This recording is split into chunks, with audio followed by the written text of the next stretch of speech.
Tu as envie de développer et de vivre de ta conciergerie? Tu es au bon endroit. Je m'appelle Vanessa Guérin et chaque semaine, retrouve-moi sur le podcast La Conciergerie pour un nouvel épisode en solo ou accompagné. Que tu sois totalement débutant ou expérimenté, apprends les meilleures stratégies pour développer une conciergerie à succès sans sacrifier ton temps. Bon épisode! Bienvenue dans l'épisode 106 du podcast La Conciergerie, le podcast dédié aux exploitants et futurs exploitants de conciergerie qui veulent vivre pleinement de leur activité et sans sacrifier leur temps. 2 ans, ça fait 2 ans que la Conciergerie podcast existe. Merci à vous d'être toujours nombreux à l'écouter. Pour vous remercier, j'organise d'ailleurs un jeu concours pour vous, les auditeurs du podcast. À la gagne, une formation de 30 minutes spéciale prospection de nouveaux clients. Comment participer? Il suffit d'ajouter un avis sur le podcast sur la plateforme Apple Podcast avant le 6 novembre et m'envoyer un petit message quand c'est fait. Le gagnant sera annoncé lors de l'épisode de podcast du mercredi 6 novembre. À vous de jouer. Le club des conciergeries a aussi dépassé les 300 membres avant même que je m'en aperçoive. Nous sommes aujourd'hui même 316 exactement. Pour qui est fait le club? Eh bien, pour toute personne voulant ouvrir une conciergerie ou ayant des questions sur l'activité au global. Le petit plus, c'est que l'interface est gamifiée. Vous obtenez des récompenses sous forme de contenu exclusif en restant actif dans la communauté.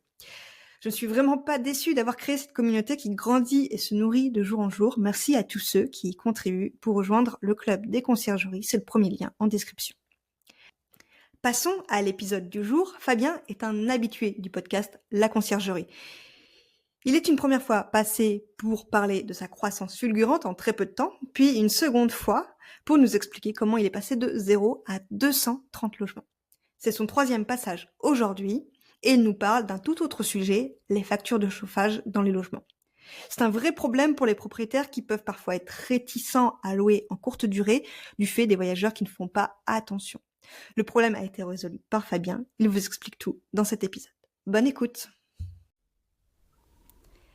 Bonjour Fabien, j'allais encore dire bienvenue mais non, maintenant tu es un habitué, ça fait déjà 2 reprises que tu es passé sur le podcast, sur l'épisode 25, l'épisode 50. Donc, pas bienvenue, mais bienvenue dans cet épisode présent pour nous parler de pas mal de choses. Est-ce que d'abord tu peux vite fait te réintroduire pour ceux qui n'avaient pas écouté l'épisode 25 et 50. Tu t'appelles donc Fabien, tu es gérant d'une conciergerie et cofondateur de Passe-Passe, mais aussi cofondateur d'autres choses dont tu vas nous parler aujourd'hui. Je te laisse te présenter rapidement. Bonjour à toi Vanessa, merci beaucoup de me faire venir ici. C'est toujours cool de te voir et de voir de passer sur ta chaîne, sur ton podcast. Donc moi je suis Fabien Béjot, donc j'ai une conciergerie avec 7 antennes, donc principalement à Reims aux alentours. On s'est exporté là récemment à Montpellier et on va avoir là un peu plus de 300 logements actifs toute l'année. Et puis donc voilà, je suis cofondateur de Passe-Passe, donc j'étais commercial avant chez Passe-Passe. Maintenant on monte la conciergerie au continu et du coup aujourd'hui on a créé un système de chauffage qui répond aux problématiques, le premier système fait pour la location courte durée. Donc voilà de quoi on va parler aujourd'hui. Ok, dans cette première partie, effectivement, on va parler de la problématique du chauffage dans les logements en location courte durée. Et dans la deuxième partie, on reparlera de quelques actualités sur Passe-Passe, si tu veux bien.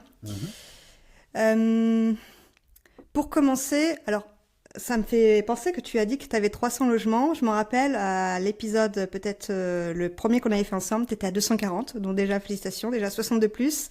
Mais il me semble que tu n'étais pas sur plusieurs villes, tu n'étais que sur Reims. Donc tu as décidé d'ouvrir plusieurs antennes pour te développer davantage.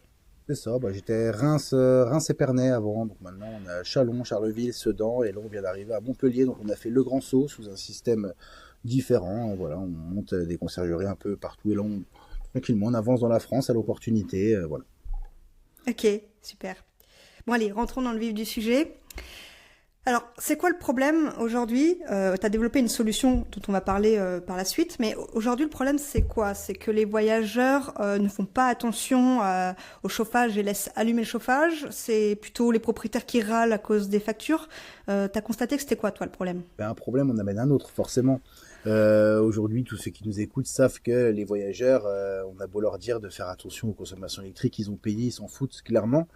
La majorité, hein, voilà, faut pas faire une généralité, mais la majorité s'en fout. Donc, qu'est-ce qui se passe? Il y a 2 ans, ça a explosé le coût de l'énergie. Donc, les propriétaires ne sont plus rentables s'ils ont une trop grosse facture. Et qu'est-ce qu'ils font quand ils sont plus rentables? À part nous aboyer dessus, eh ben, ils s'en vont. Ils arrêtent parce qu'un propriétaire plus rentable n'a plus aucun intérêt à faire de la courte durée. Donc voilà, beaucoup de pertes. Moi, pour ma part, 20 propriétaires l'année dernière. 22 Ok. même, je crois, propriétaires l'année dernière. Là, j'avais plus de 20 propriétaires encore qui m'ont dit, sortie de l'hiver dernier, on va passer l'été, puis on va arrêter.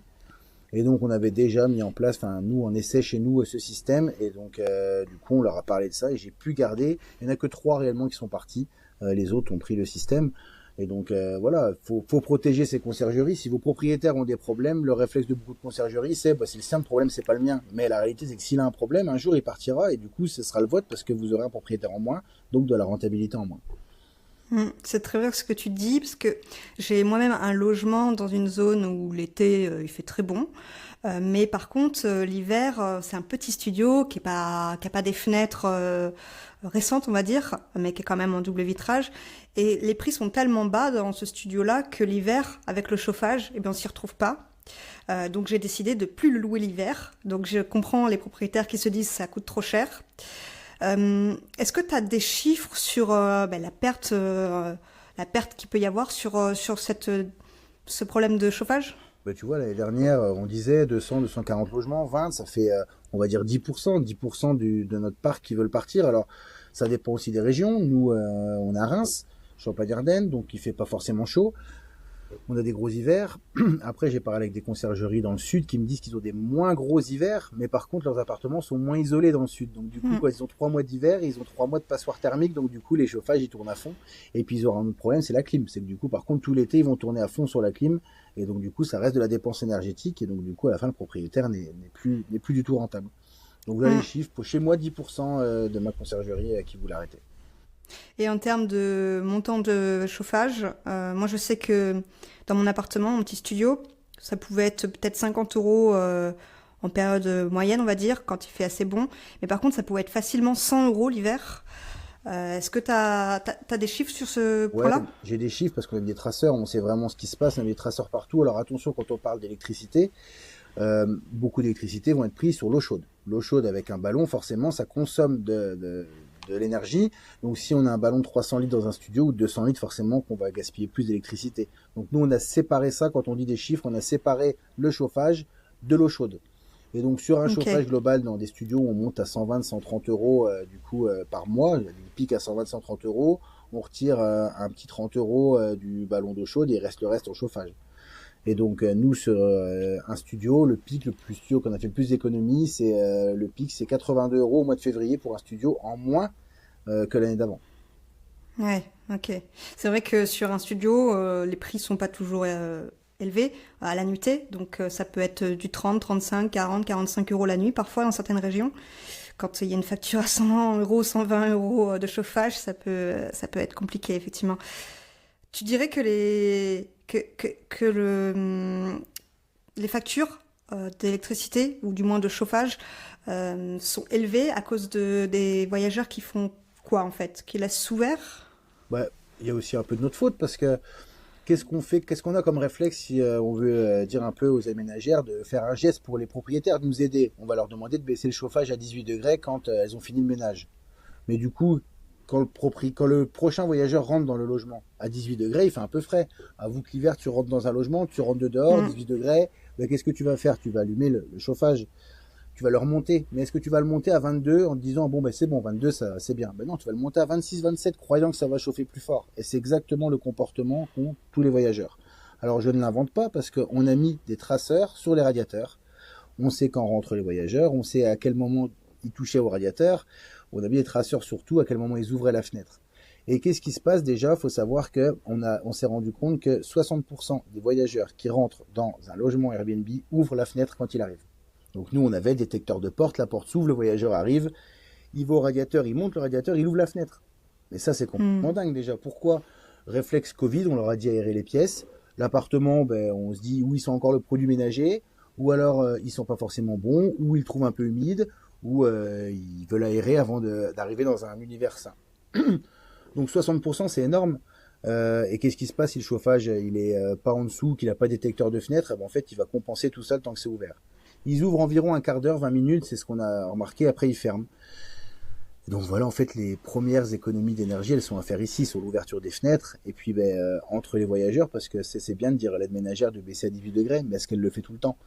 Moi, Hmm. j'habite des logements plus grands, de 3, 4, 5 chambres, elle fait pas le tour des 15 radiateurs pour les baisser à 18. Hein. Voilà. Donc Ah ouais. forcément, ça chauffe, ça chauffe, ça chauffe. Si c'est mal isolé, ça continue à chauffer. Donc voilà les plus grosses fuites qu'on peut avoir dans les logements. Mais ça existe, par contre, il y a des solutions où il y a des chauffages qui s'éteignent quand les fenêtres sont ouvertes. Il y en a qu'on peut bloquer avec des programmateurs. Tu dirais que c'est des solutions qui fonctionnent? Alors, pas du tout. Mais vraiment, je suis vraiment tranché là-dessus. Pas du tout. Parce que, qu'est-ce qui se passe? Parce qu'on les essayait, ces systèmes, forcément. Hein. Bloquer un radiateur avec un code PIN.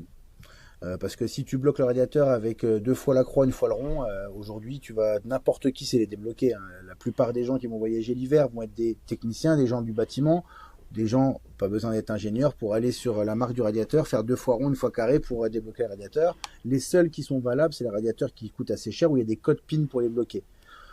Mais qu'est-ce qu'on a remarqué sur ces radiateurs-là? C'est que les gens, ils veulent augmenter le chauffage parce qu'il est à 22, ils ont un peu froid, ils ont envie de monter le chauffage, ils vont aller appuyer sur le plus, ça ne va pas marcher.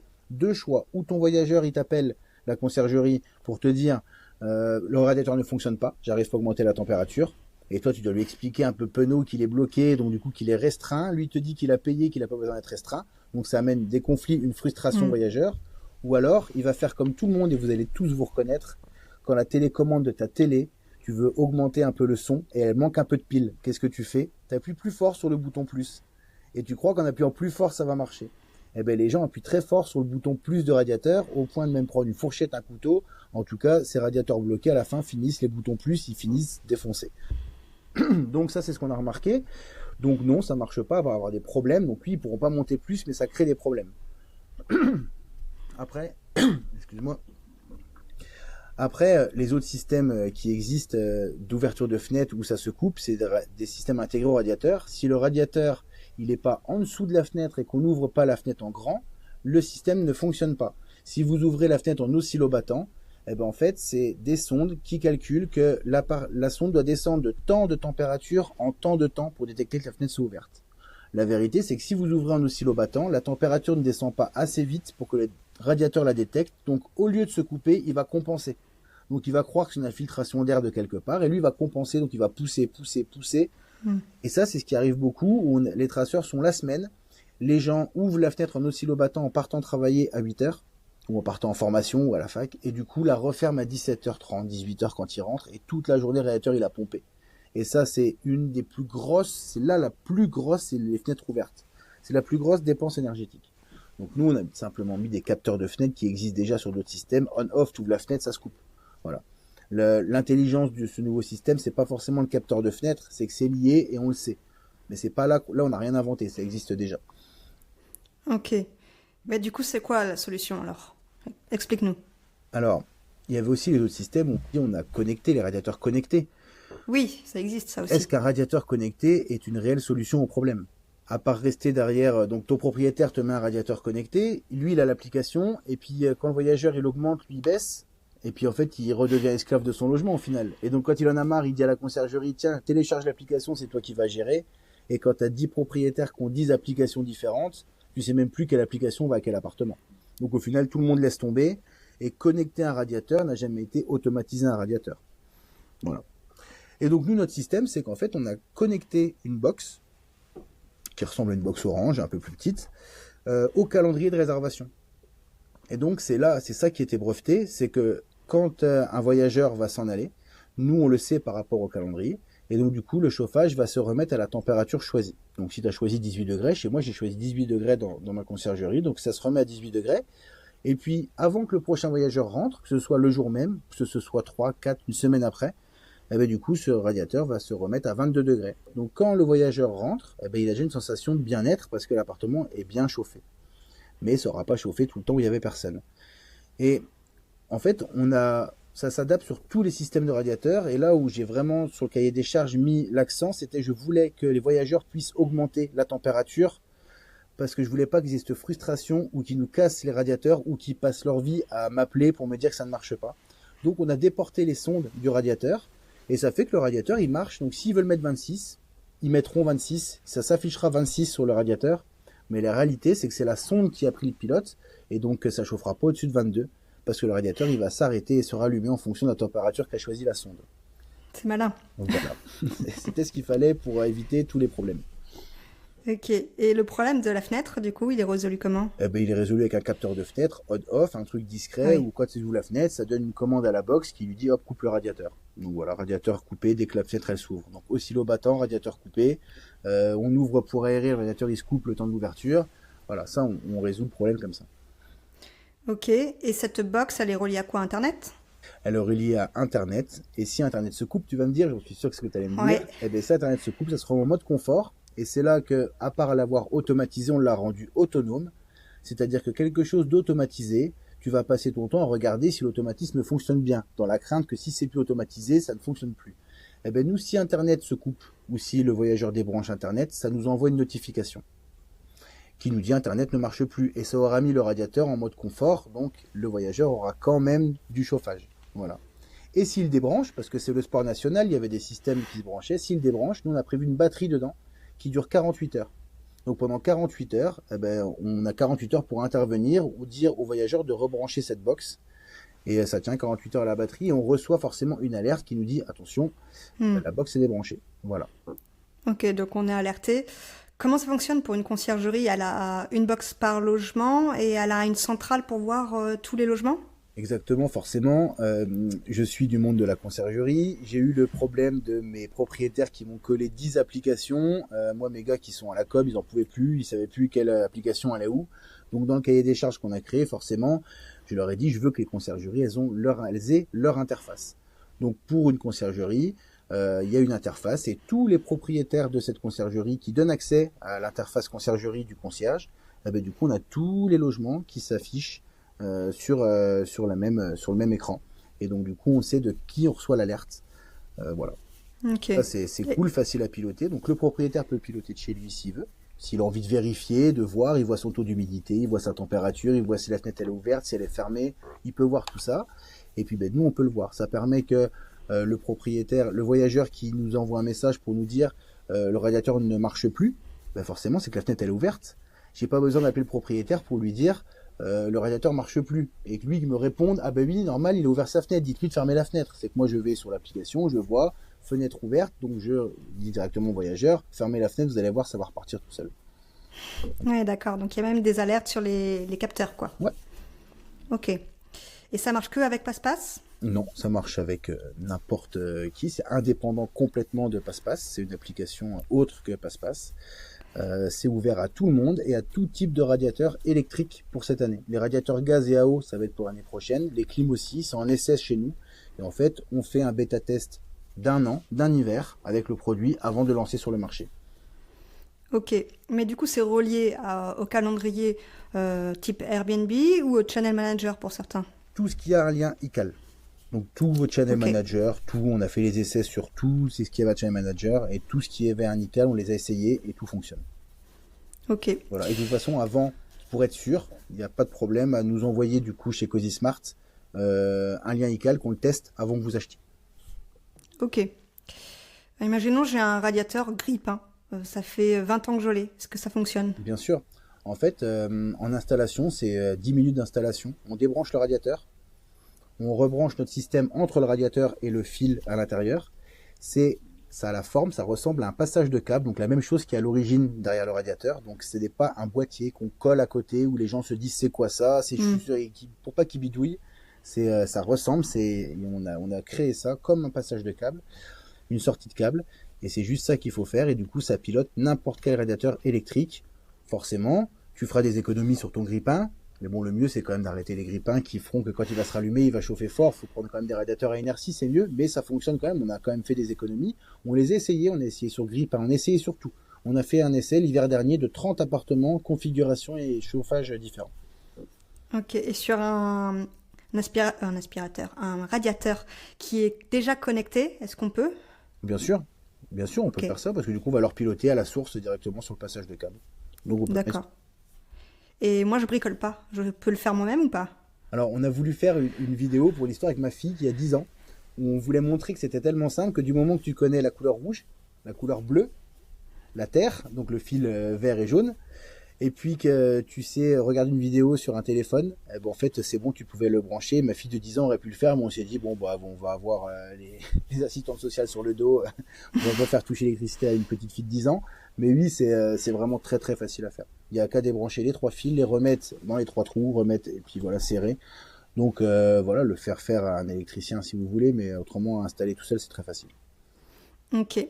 J'imagine que du coup, tu les as testés dans ta conciergerie avant de le proposer au grand public. Là, les 30 premiers, c'est bien mes 30 propriétaires, dont mes appartements à moi, qui ont été bêta-testeurs, qui ont essayé ça. Ok. Est-ce que du coup, tu as pu voir les économies? Tu as peut-être des stats sur ça? Bien sûr, alors j'ai même plus que des stats, c'est que derrière des propriétaires qui avaient 5-6 appartements, 7 pour le plus, on a essayé un chez lui, et du coup, dès que l'on a sorti la série, a commandé les 6 autres pour ces 6 appartements. Donc c'est bien la preuve qu'en un hiver, il a quand même fait des économies. Donc ça va vraiment, ça vacille sur beaucoup de choses, parce qu'en plus de quand on l'a mis à quand l'hiver d'après, l'électricité avait encore augmenté. Donc nous, on se réfère au kilowattheure, nombre de kilowattheures, parce que ça par contre ça change pas, donc kilowattheure Hmm. consommé. Et donc du coup les économies, ben, plus l'électricité va augmenter, eh ben, plus les économies seront petites en euros. Mais ce qu'il faut voir, c'est qu'est-ce qu'on aurait dépensé si le prix du kilowattheure serait resté le même. Et donc Oui. oui, pour Cyril, un T2, donc avec une chambre, il a fait en moyenne, lissé sur l'hiver, il a fait 60 euros d'économie par mois. Donc lissé sur l'hiver, il a eu des pics plus hauts, des pics plus bas. Et donc voilà, c'est ce qu'il a fait. Et puis bon, on n'a pas demandé exactement à tout le monde combien avait économisé. On a vu le studio, on a vu le F1, on a vu un 5 chambres où lui par contre ça lui a vraiment vraiment changé la vie, son 5 chambres. Parce Hmm. que ça c'est le genre de truc que personne remet. Il y avait 8 radiateurs, les 8 radiateurs à 18 degrés quand ils partent. Et puis chacun chauffe un peu comme il veut. C'est souvent les travailleurs qui sont dans l'hiver. Et lui, il a réussi à faire plus de 150 euros d'électricité, d'économie d'électricité lissée par mois. Mais bon, sur des factures à 400-500 balles, forcément que t'as vite fait d'économiser plusieurs centaines d'euros. Ouais, ouais. Et je viens d'avoir une question là. Si le logement, il est loué en courte durée qu'une certaine période, et par exemple le mien, et le reste de l'année, il est en étudiant, comment ça fonctionne? Il pourra utiliser le chauffage, l'étudiant, tout de même? Oui, bien sûr. Alors, nous déjà, on vend un prix coûtant le matériel, c'est fabriqué en France. Donc, du coup, les propriétaires achètent le système de chauffage à prix coûtant, on fait pas de marge dessus. Et après, il y a un abonnement. L'abonnement, il va servir aux hébergements de données, aux hébergements de liaison de calendrier, et puis à la maintenance 7 sur 7, H24, voilà tout ça. Et donc, dessus, il y a un gros bouton super intéressant, c'est où on paye le forfait de cet abonnement à l'année, en une fois. Et on le paye à un prix réduit, à 9,90 €, ou alors on paye l'abonnement à 14,90 €, mais on s'en sert que quand on veut s'en servir. C'est-à-dire qu'on veut activer l'abonnement parce que ah, c'est bon, il fait froid, les radiateurs vont s'allumer, boum, on allume. On veut l'été arrive, on éteint les radiateurs, boum, on l'éteint. Et quand on l'éteint, l'abonnement, eh ben, ça reprend juste la fonctionnalité normale. Donc si tu rentres un étudiant pendant un an parce que tu dis tiens, j'ai pas envie de m'embêter à mettre en courte durée, eh ben, t'arrêtes ton abonnement. De une, tu payes pas ton abonnement, et de deux, tes radiateurs reprennent leur fonctionnalité normale sans qu'on prenne la main dessus. Ok. Bon, bah, ça a l'air pratique. Hum, Est-ce que ça coûte plus cher que si on changeait tous les radiateurs en connecté? Non, c'était le but, c'est d'arriver à moins cher du prix d'un radiateur connecté. Donc, ça a un coût pour un studio, c'est environ 360 € d'achat. Mais combien coûte un radiateur connecté aujourd'hui?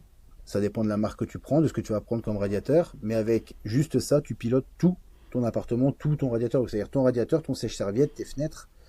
Et puis, on va pas faire que ça, c'est que là, on parle beaucoup de chauffage parce que c'est le moment, c'est l'hiver. Mais le fait qu'on soit connecté au calendrier de réservation, ça a pu amener beaucoup d'autres choses.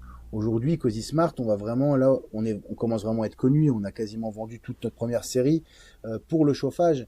Mais la réalité, c'est qu'en fait, ça va être un peu le gardien de vos appartements, la petite souris secrète qu'on aimerait bien être pour pas que les voyageurs ils abusent, parce qu'on va pouvoir y mettre un détecteur de son. Donc ça existe déjà, mais en fait, ça va être relié sur une seule application et on pourra voir tous les appartements sur une seule application. Ça, c'est innovant. On va pouvoir avoir un détecteur de présence où on va savoir tes calendriers, là t'as personne dedans normalement, là aujourd'hui il y a personne dedans, et en fait nous on détecte une présence dans l'appartement et on sait qu'il y a personne dans ton appartement normalement sur ton calendrier, on va t'envoyer une alerte, attention il y a une intrusion. On va pouvoir avoir le nombre d'ouvertures de portes et du coup te prévoir une alerte en fonction du nombre de fois que ta porte était ouverte dans la journée. On prévient quoi? La prostitution. Voilà. Donc après, t'en fais ce que t'en veux de ces infos. On va pouvoir te prévoir s'il y a du bruit, s'il y a trop de monde dans l'appartement, si le décibel il est trop haut. Là où moi par contre je me sers vraiment de ça, c'est le détecteur de fumée. C'est-à-dire que moi, si ça fume dans mon logement, si quelqu'un allume une cigarette, je suis averti qu'il a fumé dans mon logement. Donc je vais pouvoir envoyer un message tranquillement. Après, ce message s'enverra automatiquement. Mais aujourd'hui, on l'envoie à la main. Je vais envoyer un message à mes voyageurs en disant mon détecteur de fumée m'alerte qu'il y a de la fumée dans le logement. Est-ce que vous y êtes? Est-ce qu'il y a le feu? Est-ce que vous voulez que je passe pour voir? Et tout de suite, ils arrêtent de fumer. Et qu'est-ce qu'ils vont faire? Ils vont débrancher le détecteur de fumée et je vais leur renvoyer un message. Le détecteur de fumée vient de se débrancher. Je vais venir voir ce qui se passe. Et donc du coup, forcément, on arrête de fumer dans les logements. Et ça, c'est plus cool. C'est plutôt cool de savoir quand quelqu'un allume une cigarette dans un logement. Donc c'est pas que le chauffage. Mais bon, la principale économie se fera sur le chauffage, et puis après, on pourra adapter le reste. Ça, ce sont des futurs développements pour Cozy Smart ou c'est déjà en cours? Là, pareil, le fait de fumer dans les logements, c'est déjà en cours, et ça va arriver très prochainement. Le détecteur de présence est déjà là aussi. C'est le décibelomètre, donc le sonomètre, donc, qu'on n'a pas, et les détecteurs de nombre de personnes dans le logement qu'on n'a pas, mais qui arrivent très prochainement là, avant en tout cas le fait qu'on sorte les têtes thermostatiques et puis les clims. Ok, ça marche. Donc Cozy Smart, je mettrai le lien en description pour ceux qui veulent précommander. Du coup, la première, c'est pas une précommande, hein, ils sont déjà disponibles. Hein. Non, c'est une précommande. Là, on arrête la précommande la première semaine de novembre. Première semaine de novembre, on pourra plus précommander. Aujourd'hui, on fait un prix coûtant pour la première série pour faire profiter un max de monde et avoir un max de retour pour la prochaine session. On prendra une petite marge sur la deuxième session où on rouvrira après. Donc là, à commander maintenant, vous allez payer 25% moins cher votre produit. C'est la marge qu'on fera après et avec les évolutions en plus et le redéveloppement qu'on refait encore dessus. Donc il nous faudra ça. Donc aujourd'hui, c'est prix coûtant, fabrication française. Et puis l'abonnement, par contre, ne bougera pas pour la session d'après. Et il nous reste, on avait 500 produits, on avait l'intention d'en vendre 500. En 3 semaines, on avait quasiment tout vendu. On a vu qu'il nous restait un mois, une semaine. Donc du coup, on a redemandé aux fournisseurs. Mais en fait, on avait bloqué 500. Ils avaient un peu de rab. On a pu avoir 220. Donc aujourd'hui, il nous en reste un peu moins de 300 à vendre avant la première semaine de novembre. Donc tous les jours, les commandes partent. Donc ça va aller très vite. C'est 300 box, c'est-à-dire une box par logement? Une box par logement. Ok. Donc on peut en parler 300 appartements. D'accord. Et tu parlais de prix, tu disais 360 € pour un studio, c'est moins cher, plus la typologie du bien est grande? Ou c'est 360 x 2, x 3? Non. Après, 360, là-dedans, il y a la box. La box elle-même coûte 250 €. Donc après, c'est juste les capteurs. Donc ça va augmenter en fonction du nombre de radiateurs et du nombre de fenêtres qu'il y a dans l'appartement. Et pour savoir combien ça coûte pour un logement, il faut aller sur le site de Cozy Smart. Il y a un gros bouton faire un devis. Et en fait, dans faire un devis, on vous demande combien de radiateurs, combien de fenêtres, combien de pièces, etc. Et donc du coup, après, vous recevez un devis avec exactement la typologie de l'appartement. Ok. Eh ben super, super invention, parce que je pense que ça va aider beaucoup de propriétaires à finalement se dire j'allais arrêter la location courte durée parce que ça coûte trop cher en chauffage. Donc il existe des solutions et on peut quand même continuer la location courte durée grâce à ça. C'est ça. Donc à merci. Savoir que moi en tant que conciergerie, quand c'est sorti, j'ai fait une newsletter à mes propriétaires. Donc j'ai 260 propriétaires, 240 propriétaires, en leur mettant Cozy Smart, que je m'étais préparé à l'hiver, que j'avais fait des recherches pour eux et que du coup on avait ce système-là, s'ils voulaient ne pas tomber dans la non-rentabilité. Eh ben, les 84 premières commandes sont mes propriétaires, c'est moi qui l'avais envoyé en premier.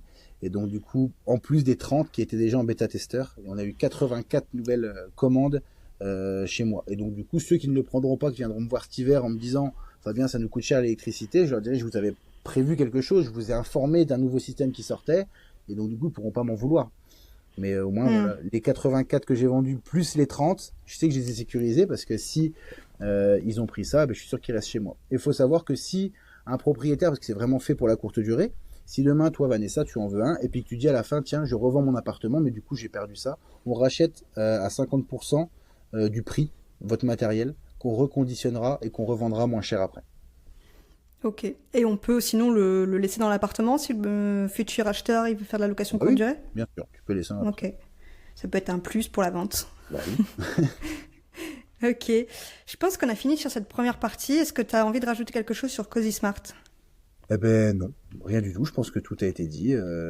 Si c'est clair, Ok. pourquoi, ça va pour moi. Si, une petite dernière question, j'allais dire piège, mais pas vraiment.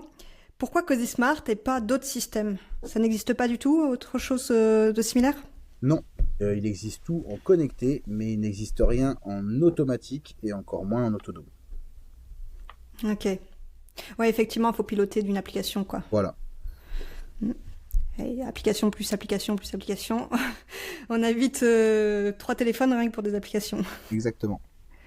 Ok. Eh ben, merci pour cette invention très pratique à mon avis et qui va permettre de faire beaucoup d'économies. Alors, du coup, tu es aussi le cofondateur de PassePass. PassePass, on en a déjà parlé à plusieurs reprises, mais je crois que tu m'as dit qu'il y avait des actualités. Est-ce que tu veux en parler un peu? Alors je crois qu'une exclue, à part un peu pour nos clients qui sont déjà au courant, donc voilà, bah, c'est pas Quentin qui annonce ça, donc je suis trop content d'annoncer ça, mais bon, PassePass, c'est bien Quentin qui est derrière PassePass, ce logiciel que moi j'utilise énormément pour ma conciergerie, je pense, c'est en grande partie grâce à PassePass que j'arrive à avoir autant de logements et que mes équipes sont aussi contentes de piloter facilement. Et là, l'exclu, c'est que PassePass devient enfin un channel manager. Donc ça nous a été beaucoup dit, beaucoup reproché, beaucoup énervé, beaucoup de gens ne comprenaient pas pourquoi PassePass n'était pas un channel manager. Et Quentin, je pense, a fait la chose de manière très intelligente. Pourquoi être déjà un channel manager et après essayer de développer autour de ça?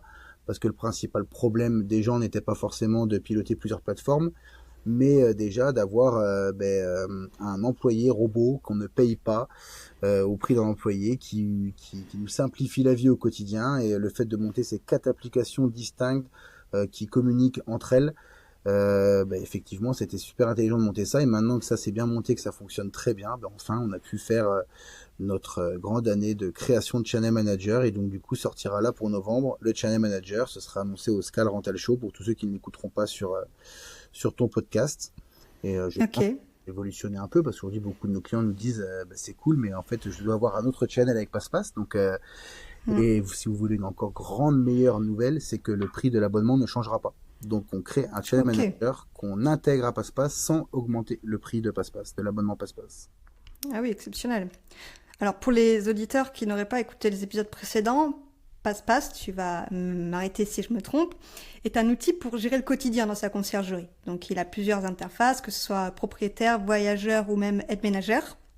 Donc ça permet vraiment d'automatiser pas mal de choses. Mais le seul problématique qu'il y avait jusqu'à maintenant, c'était qu'on pouvait utiliser qu'une seule plateforme de location. Donc par exemple, moi dans ma conciergerie, j'utilisais que Airbnb, donc ça me posait pas de soucis. Mais par contre, je connais d'autres conciergeries qui sont sur Booking et Airbnb, et c'était difficile de pouvoir synchroniser avec PassePass. Il fallait le faire manuellement, il me semble. C'est ça. Et là, maintenant, ce sera automatique, du coup. Exactement. Ou alors fallait déjà avoir un channel manager, et nous on se connectait au channel manager. Du coup, plus coûteux, on payait l'abonnement PassePass plus l'abonnement du Eh channel oui, manager. Voilà. ok. Parce qu'un channel manager, pour ceux qui ne savent pas non plus, ça permet de synchroniser les calendriers de plusieurs plateformes, que ce soit une, enfin plutôt deux, trois et plus. Voilà. Donc, ok. Bah, ce sera génial, j'ai hâte de découvrir ça. D'ailleurs, on mettra peut-être un lien aussi pour découvrir PassePass dans l'épisode, dans la description de l'épisode, si certains sont intéressés. Et je crois qu'il y a eu aussi des nouveautés depuis le temps où on s'est parlé sur le podcast. C'était en développement les upsells. Là, c'est bien développé, ça y est. Oui, exactement. Aujourd'hui, on a mis du temps aussi à sortir les ventes additionnelles, mais Quentin et son perfectionnisme, quand il sort quelque chose, les sortir pour les sortir, si c'était juste pour sortir un book de vente, et puis qu'après, débrouillez-vous avec ça, vous proposez le book à vos voyageurs, et puis après, qu'est-ce qui se passe? Le voyageur, il veut une bouteille de champagne, il faut qu'il vous la commande, il faut que vous lui envoyiez un lien de paiement, il faut que vous vérifiez qu'il est payé, il faut que vous appeliez la personne qui va aller livrer la bouteille de champagne. Mais bon, au final, pour un bénéfice sur une bouteille de champagne de 5, 6, 7 euros, est-ce que ça valait vraiment le coup de le faire? La même chose pour les arrivées anticipées, les départs tardifs. Eh ben, PassePass l'a fait, mais par contre, en automatique. Ça veut dire que si quelqu'un réserve une bouteille de champagne, eh ben, du coup, ça lui envoie directement le lien de paiement. Il paye seulement quand c'est payé, ça envoie à la personne référente le fait qu'il y ait une mission pour aller livrer cette bouteille de champagne. Ça crée tout seul la facture, et le voyageur qui a payé ce bouteille de champagne reçoit une facture sans que PassePass, sans que personne n'ait eu à la faire. Et pareil pour les arrivées anticipées et les départs tardifs. Si quelqu'un veut partir plus tard, eh ben, du coup, il a qu'à réserver et ça prévient automatiquement l'aide ménagère qu'elle peut pas faire le ménage avant telle heure. C'est vous qui aurez bien sûr tout programmé.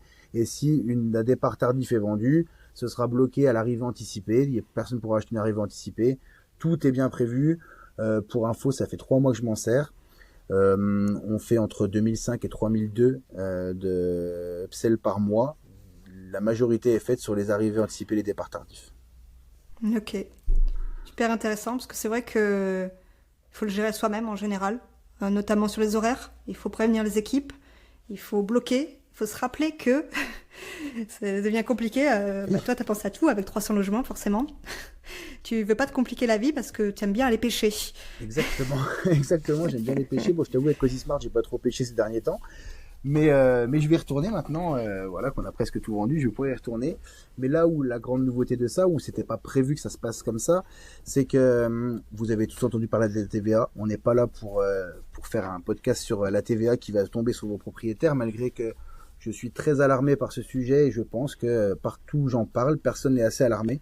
Parce qu'une fois que vos propriétaires seront passés à la TVA, on ne pourra plus revenir en arrière et ils seront plus rentables du tout. Et ne pourront plus, même s'ils font en dessous de 36 000 l'année d'après, ils ne pourront plus ne pas être à la TVA. Et donc, ils seront plus rentables, ils arrêteront la courte durée, c'est une certitude.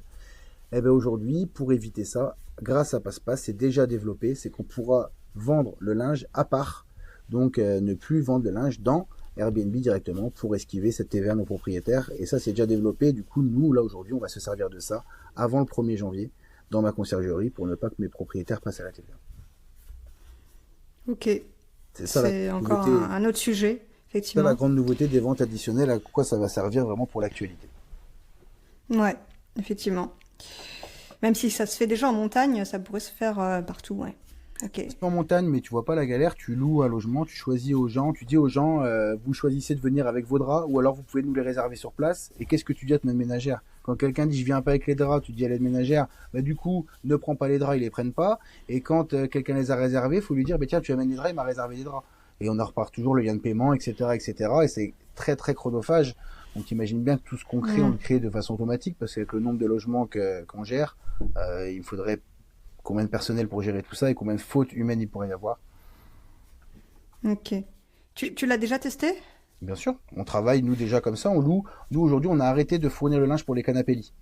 Aujourd'hui, ils prennent le linge parce que c'était un bordel les canapés lits, on est d'accord que c'est un problème. Tu prépares le logement pour les canapés lits, ils sont que deux à dormir dedans, du coup tu as dépensé du linge pour rien. Aujourd'hui, on fournit le linge pour le lit, ça nous permet de mettre moins cher sur Airbnb le prix du linge, et ils reçoivent un message en disant si vous, et c'est marqué dans l'annonce, hein, le linge est fourni pour les lits. Si vous voulez du linge pour un canapé lit, vous pourrez réserver votre linge. Et dès qu'ils ont réservé, ils reçoivent tout de suite le catalogue, réservez votre linge. Et donc du coup, ils réservent, ils payent. L'aide ménagère, quand elle fait son sac, elle est prévenue qu'il faut qu'elle prenne du linge en plus. Et puis elle va mettre son linge en plus. Et moi, j'ai rien fait, ça s'est fait tout seul, pour le plaisir de tout le monde, sans oubli. Ok. Ouais, c'est vrai que du coup, ça résout un autre problème. Les canapés lits, c'est vrai que c'est... Moi, je mettais le linge caché à un endroit, mais ça veut dire que le lit n'est pas fait, donc c'est pas super non plus. Et puis des fois, ils utilisaient le linge sans vraiment dormir sur le canapé. Enfin bref, ouais, c'est une perte phénoménale. Quand on a 300 logements, j'imagine que c'est pire. Bien sûr, exactement. Bon, mais je pense qu'on s'est tout dit. Merci en tout cas pour cette solution Cozy Smart. Donc il y a encore quelques préventes. Donc là on est dans l'hiver, hein. Il faut se dépêcher. Si les gens commandent, ils vont le recevoir rapidement ou ce sera plutôt pour la saison suivante? Non, ce sera pour cette saison. S'ils commandent maintenant, ça arrivera en janvier. Fin décembre, ça arrive. Début janvier, vous pourrez tous le brancher, ce sera fait.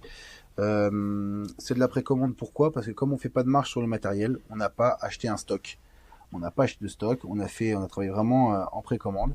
Donc vous commandez, nous on a déjà tout est prêt, les fournisseurs sont prêts, tout le monde attend, l'assemblage est prêt.